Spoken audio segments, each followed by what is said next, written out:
This segment brought to you by Kansas Farm Bureau, the voice of agriculture. To join today or for more information, go to kfb.org or find us on Facebook and Twitter. Today we'll end our show with another episode of Plain Talk with Kyle Bauer and Duane Toews.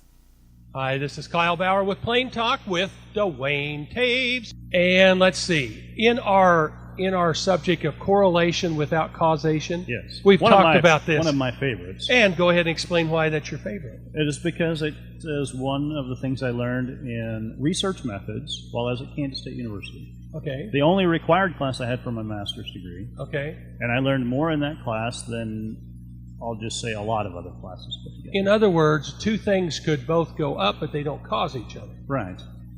They're correlated, but it does not mean that one caused the other one to happen. Okay, well, here in that same department, they have figured out that they can determine what the venture capital deals made in the Silicon Valley are by the number of ping-pong tables that they're selling. Oh. And it's directly correlated clear back to 2013 per quarter.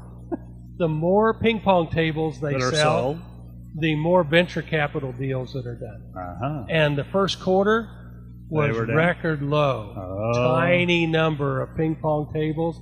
It's not looking good. It's not looking good if you want to be a venture capitalist in the Silicon Valley. At least if you want to invest your money.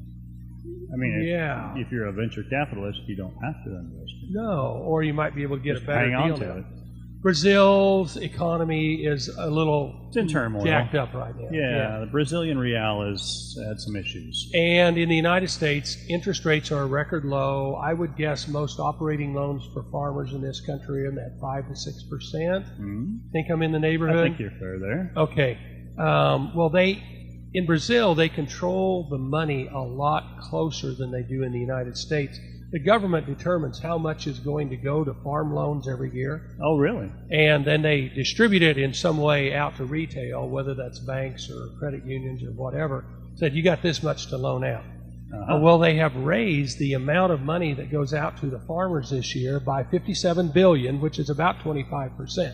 Okay. But the interest rate is now up over 11%. Uh-huh. So there's some of us my age. That's a way to make money for the government. Yeah, there's some people my age that remember when interest rates in this country were that high. And higher. And higher, exactly right. So anyway, if you're a Brazilian farmer, you can get money, but you're going to pay a lot more interest to do it. Well, I mean, if the government's looking at recouping funds for their budget, I mean, that's obviously one way to do it. Yeah. You put more money out on loan and put it out at a higher rate, okay, as long as you get it back. Maybe that's the reason they're doing it. I don't know. But one thing about it is it may be to Brazilian farmers, and they are increasing the amount of money, but they're not going to allow them to have a Brazilian dollars. Thanks for joining us today. I'm your host, Jamie Bloom, and I hope you enjoyed the show. See you next week on Farm Factor.